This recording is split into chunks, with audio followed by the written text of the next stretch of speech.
सब गोलमाल है। हर सीधे रास्ते की एक तेरी चाल है, सीधे रास्ते की एक तेरी चाल है। गोलमाल है भाई सब गोलमाल है, गोलमाल गोलमाल गोलमाल है सब गोलमाल है।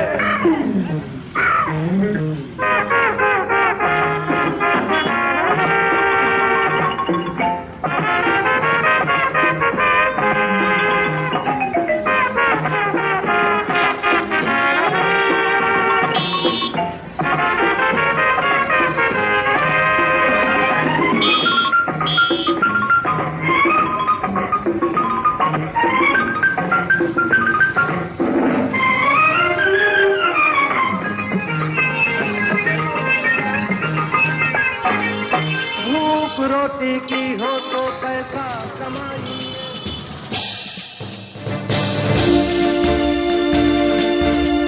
नमस्कार, मैं जयदीप और आप देख रहे हैं राइजिंग रतलाम। उम्मीद है आपने वीडियो ध्यान से देखा होगा कि आज रतलाम के बाज़ार में किस प्रकार का माहौल था। कल सभी समाचार दाता और साथ ही हमने भी आपको सोशल डिस्टेंसिंग का पालन नहीं होने की खबर को प्रमुखता से दिखाया था। सभी ने इस पर प्रश्न किया कि आखिर सुबह से शाम तक ये सब हुआ और प्रशासन क्यों आंख बंद कर बैठा रहा। प्रशासन की टीम ने कोई कार्रवाई क्यों मौके पर नहीं की और क्यों मौके से नदारद रही प्रशासन की टीम।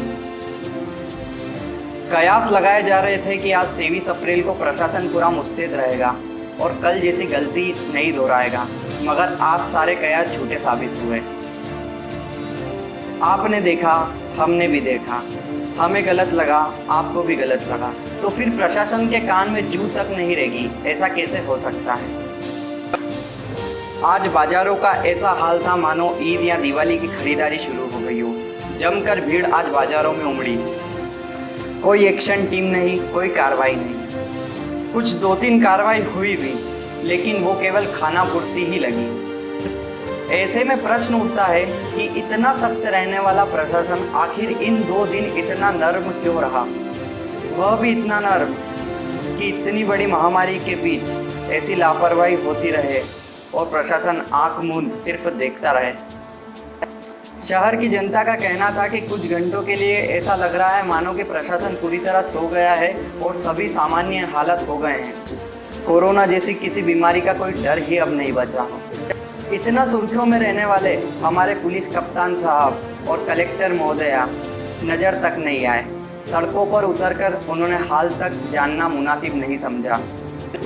यही कारण था कि लॉकडाउन की यह छूट हमें गोलमाल नजर आई और रतलाम के जनमानस में कई प्रश्नों को जन्म दे गई। ऐसे में सवाल उठता है कि क्या किसी के इशारों पर लॉकडाउन में इतनी बड़ी छूट दी गई? क्या किसी दबाव के चलते प्रशासन ने 2 दिन लॉकडाउन खोलने का इतना बड़ा रिस्क उठाया और इन 2 दिनों में कोई ठोस कार्रवाई नहीं की किसी भी लॉकडाउन तोड़ने वाले संबंधित व्यक्ति पर?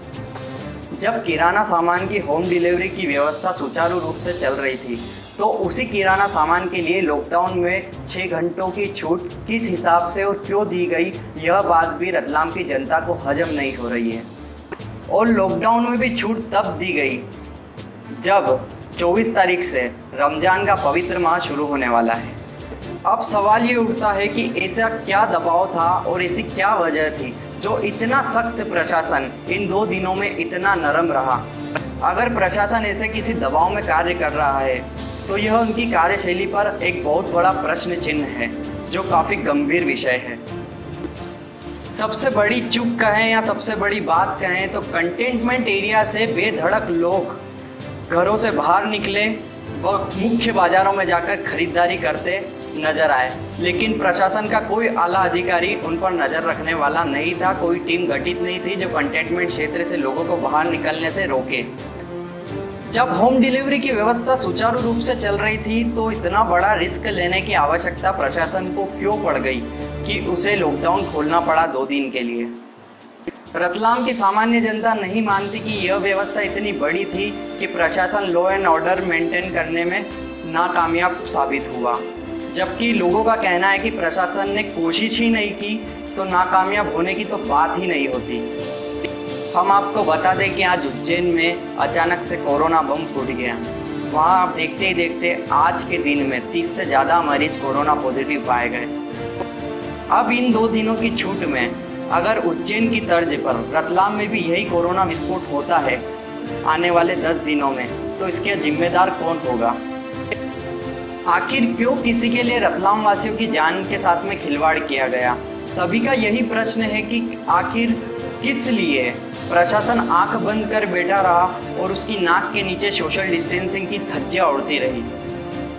साथ ही कंटेनमेंट क्षेत्र से भी लोग बेधड़क बाहर घूमते नजर आए इन 2 दिनों में। अंत में आप सबसे यही निवेदन है कि शासन और प्रशासन के नियमों का खुद पालन करने की कोशिश कीजिए और शासन को सहयोग दीजिए ताकि इस कोरोना की लड़ाई में हम जीत सकें। हमारे चैनल को सब्सक्राइब कर बेल आइकन दबाना मत भूलिएगा, जिससे सारी ज़रूरी अपडेट आप तक पहुंच पाए।